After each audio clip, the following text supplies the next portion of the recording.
Hello everyone, welcome to EMRS classes.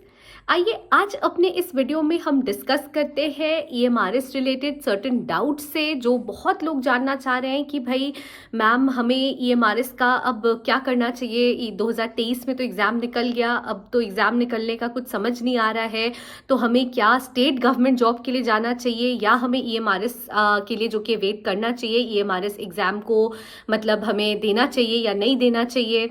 बहुत लोग ये जानना चाह रहे हैं कि मैम ईएमआरएस एग्ज़ाम होगा भी या नहीं होगा। जो गेस्ट जो फैकल्टी है उन्हें बुलाया जा रहा है, तो परमानेंट जो सीट्स है, जो परमानेंट पोस्ट के लिए नोटिफिकेशंस हैं वो निकलेंगी भी या नहीं निकलेंगी। साथ ही साथ जो कि है बहुत लोग ये भी जानना चाह रहे थे कि मैम अगर हम स्टार्टिंग से स्टार्ट कर रहे हैं और हम टीचिंग करियर के लिए जो कि ऑप्ट करना चाह रहे हैं, तो टीचिंग एप्टीट्यूड एक ऐसा पेपर है जो कि ऑलमोस्ट सारे ही जो कि है जो एग्जाम्स हैं टीजीटी पीजीटी वालों के लिए उनमें पूछता है। खास करके ईएमआरएस में भी इसका बहुत ज़्यादा महत्व है। तो मैम प्लीज़ बताएं कि हमें जो कि है ये कैसे पढ़ना चाहिए, इसके लिए हमें कहाँ से शुरू करना चाहिए। तो आइए आज ईएमआरएस क्लासेस की मदद से हम जानते हैं इन सभी सवालों के जवाब अपने इस वीडियो में। उम्मीद करूंगी आप सब मेरे साथ अंत तक जुड़े रहेंगे। देखिए, सबसे पहले तो मैं बता दूं कि जहां पे ये बात हो रही है कि भाई हम गवर्नमेंट जॉब के लिए जाएं, स्टेट गवर्नमेंट हो या हम ईएमआरएस के लिए जाएं, तो देखिए आपको जो कि है किसी एक सर्विस पे सिर्फ डिपेंडेंट होकर नहीं चलना चाहिए मेरी माने तो। क्योंकि देखिए ईएमआरएस के लिए मैं जान रही हूँ कि ये सेंट्रल गवर्नमेंट है, मैं जान रही हूँ कि यहाँ पे रेसिडेंशियल फैसिलिटी है, मैं जान रही हूँ कि यहाँ पे एचआरए एज कम्पेयर टू जो स्टेट गवर्नमेंट जॉब्स होती हैं, अधिकतर स्टेट गवर्नमेंट जॉब से जो कि यहाँ पे एचआरए जो आपको मिल रहा है, जो दिया जा रहा है, वो सब जो कि है ज़्यादा होगा। जो फैसिलिटीज़ अलाउंसेस दी जाएगी क्योंकि सेंट्रल गवर्नमेंट जॉब है तो वो भी जो कि है ज़्यादा होगी।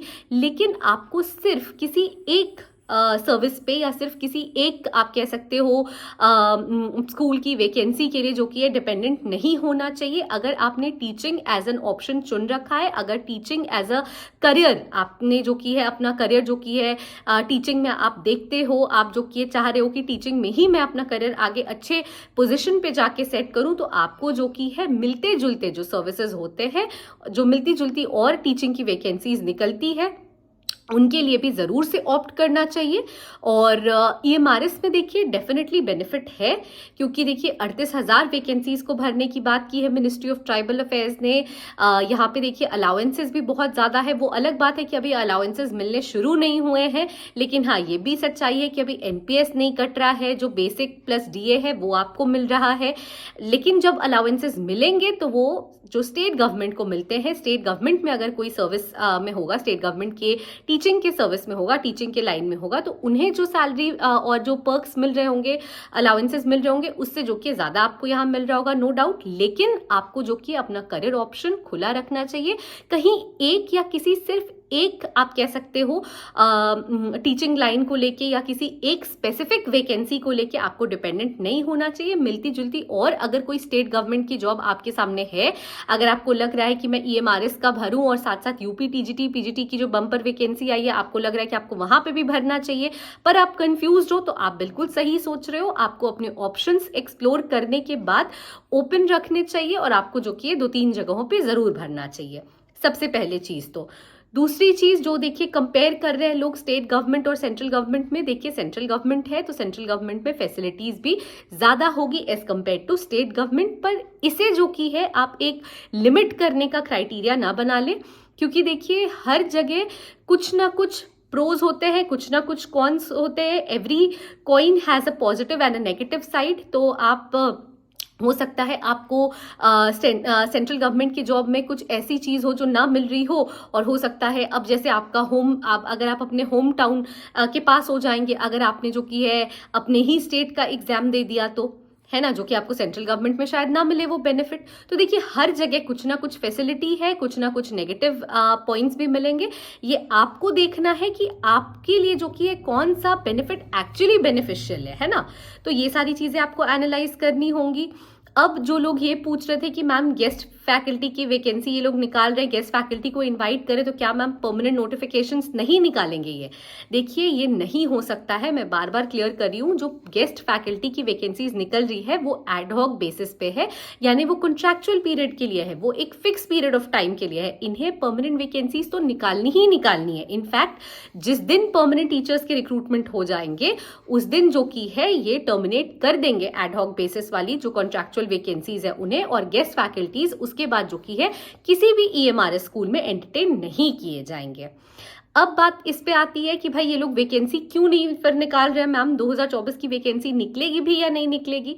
देखिए, वैकेंसी के लिए मैं एकदम समझ रही हूँ आप लोगों के डाउट को और आप लोगों के उत्सुकता को, क्योंकि बहुत लोग जो कि है सिर्फ और सिर्फ ईएमआरएस पे डिपेंडेंट थे। जुलाई में जैसे नोटिफिकेशन पिछले साल निकला और इन्होंने एग्जाम कंडक्ट करा लिया कुछ महीनों में, जो प्रक्रिया होनी चाहिए 3 से 4 महीने में इन्हें पूरी कर देनी चाहिए थी, पर अभी तक तो नोटिफिकेशन ही इस बार नहीं निकला है।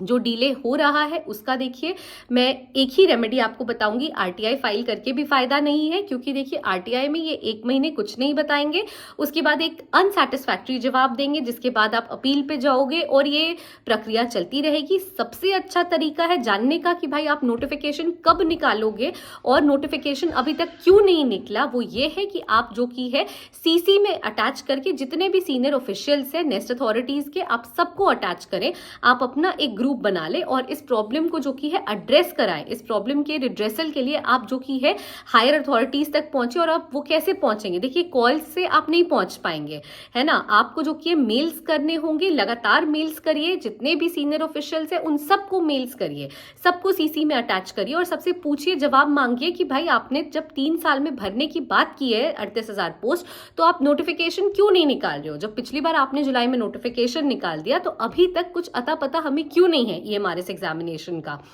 और देखिए, इसका मैं इसीलिए कोई स्पेसिफिक जवाब नहीं दे रही हूं कि किस मंथ में नोटिफिकेशन आएगा, क्योंकि जब तक मैं किसी न्यूज को लेके कंफर्म नहीं हूं उस पर मुझे नहीं बोलना चाहिए, या उस पर मुझे कुछ एक सटीक जवाब देना मेरे तरफ से सही नहीं होगा। अब आइए बात कर लेते हैं लास्ट में, जो लोग ये पूछ रहे हैं कि मैम हमने टीचिंग एप्टीट्यूड में हमें कंफ्यूजन हो रहा है, हमें क्या फॉलो करना चाहिए, क्या पैटर्न फॉलो करना चाहिए या कैसे पढ़ना चाहिए टीचिंग एप्टीट्यूड का ये, क्योंकि ईएमआरएस में तो ये इंपॉर्टेंट है ही, बट देन और भी टीचिंग जो लाइन्स है और भी जो टीचिंग ऑप्शंस है हमारे पास जहाँ जहाँ वैकेंसीज निकलती है उसमें जो कि ये मेजर रोल प्ले करता है। तो देखिए, teaching aptitude major role definitely play करता है। अब बात आती है कि आपको कैसे पढ़ना है। तो देखिए, जो क्वेश्चन पेपर्स होते हैं, प्रीवियस ईयर क्वेश्चन पेपर्स, चाहे फिर वो ईएमआरएस के हो, एनवीएस के हो, आप कहीं के भी उठा के देखो, जितने भी प्रीवियस ईयर क्वेश्चन पेपर्स हैं, आपको जो की है जरूरी है कि आप उन सारे पेपर्स के पैटर्न को पहले समझें। देखिए, जब आप प्रीवियस ईयर के क्वेश्चन पेपर पलटना शुरू करोगे तो आपको समझ में आएगा कि कुछ साल पहले आप जो पेपर्स पूछा जाता था क्वेश्चंस, और अभी जो रीसेंट ईयर्स में पूछा गया है उनमें भी बदलाव है। आपको वो पैटर्न भी समझना होगा टीचिंग एप्टीट्यूड का, है ना, और उस बेसिस पे जो की है आपको अपनी प्रिपरेशन शुरू करनी होगी, उस बेसिस पे आपको अपनी तैयारी का बेस सेट करना होगा। तो आई होप कि चाहे फिर वो टीचिंग एप्टीट्यूड से रिलेटेड क्वेश्चन हो, वैकेंसी क्यों नहीं आ रही है, हमें किसको अप्रोच करना चाहिए, गेस्ट फैकल्टी को बुला रहे हैं तो परमानेंट टीचर्स को रिक्रूट करेंगे या नहीं करेंगे, और अगर ये गवर्नमेंट जॉब है सेंट्रल गवर्नमेंट की और स्टेट गवर्नमेंट की, तो हमें किसके लिए जाना चाहिए, क्या हमें सिर्फ एक जॉब के लिए फोकस करना चाहिए, इन सारे क्वेश्चंस का आंसर जो कि है मैंने अपने इस वीडियो में आज ईएमआरएस क्लासेस के माध्यम से कर दिया है। आई होप कि आपको जो की है ये वीडियो पसंद आया होगा। Please stay tune to EMRS classes and please do like, share and subscribe our channel. Thank you.